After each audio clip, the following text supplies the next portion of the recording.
Welcome to a updated gear video on my character. This is to show you guys the new gear stats I have chosen for my character and to briefly go over every single gear stat as well for those who do not know what they do.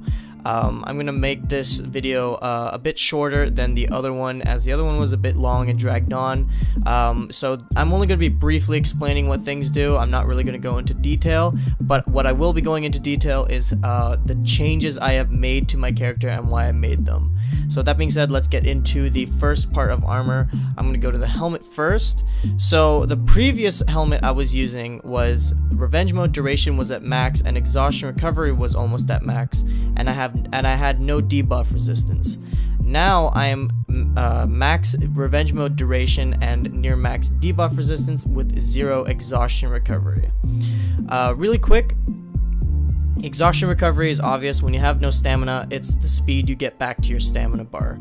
Revenge Mode duration is the duration you have when you have max Revenge Mode. And debuff resistance, which a lot of people did not know at the time, including me, is it doesn't only affect feats when they're used on you, it also affects your recovery time when you're parried, and poisons and burns and stuff like that. It lowers the damage of that stuff. So it was very good to know that, and I immediately jumped on getting this because personally I think it has more value than exhaustion recovery as long as you're managing your stamina.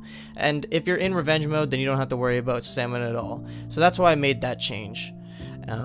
Going on to the chest piece, I used to have near max execution health regen, block damage is at max, and sprint speed was not at max. And I changed to max execution health regen, 0 block damage, and near max sprint speed. This was a recent change, and I personally think it was a good idea.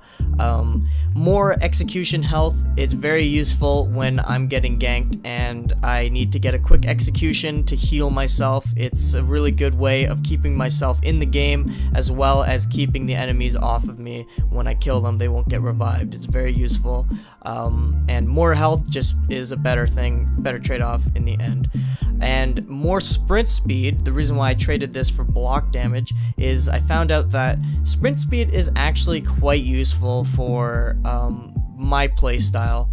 Not necessarily the fact of running away from fights, but more so when you're getting grouped up on, or if you want to go and help your teammate real quickly.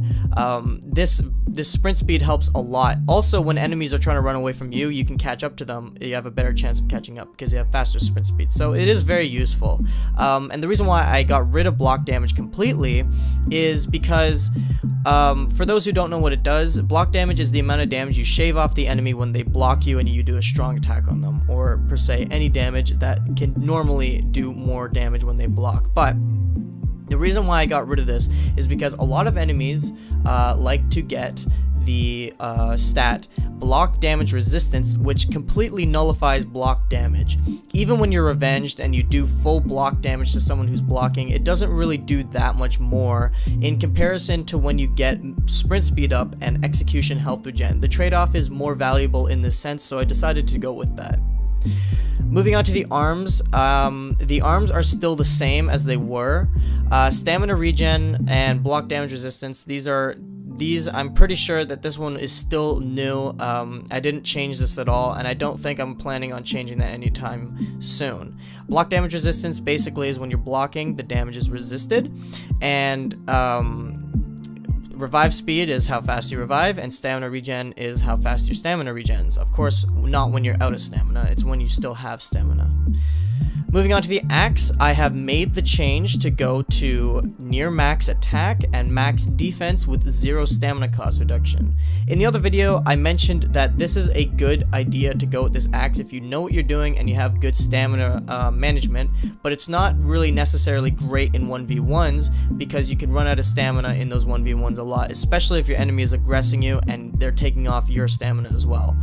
However, I found that this axe could probably be the better way for me to go, because a lot of people are starting to get their max defense stats now instead of max attack, and they're learning that defense has a huge value part in gear stat wise. So people are starting to tank up a lot more, and because of that I do a lot less damage since I have 0 attack. So I decided to make the trade and decide to be a more conservative with my stamina cost reduction in 1v1s. However, when you're in gank situations and enemies are pounding on you and you get revenge, you won't have to worry about your stamina cost, because of course you're going to be in revenge, you're going to have unlimited stamina. It works out really well, so you don't really need to worry about that. And I decided to make this trade-off because I can still fare myself pretty well in a 1v1 situation.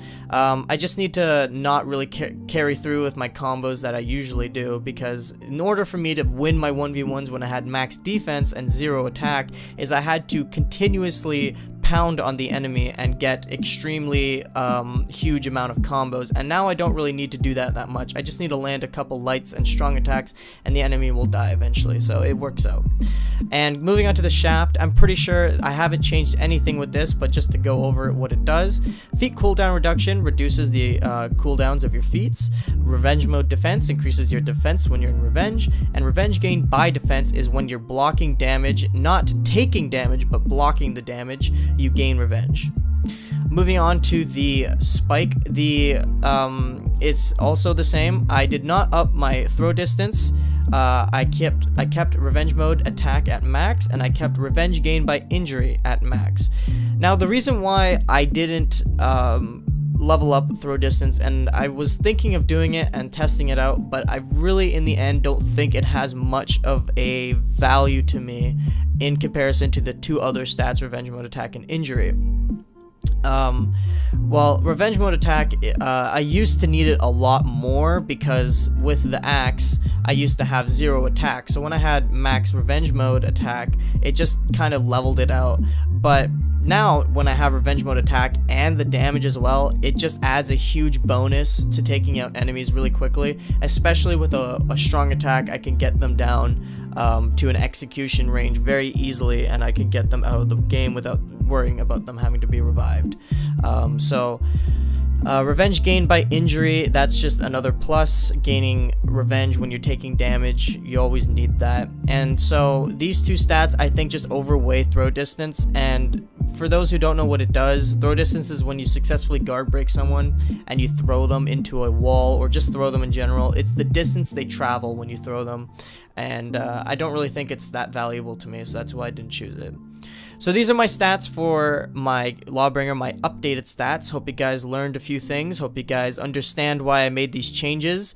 And I by no means recommend to do anything that I'm doing. This is just my opinion of what I think is best. And I still will be testing this stuff in the future just to make sure that I have the utmost priority and best build I can make and best build I can find. With that being said, hope you guys did enjoy this video, and I'll see you guys later.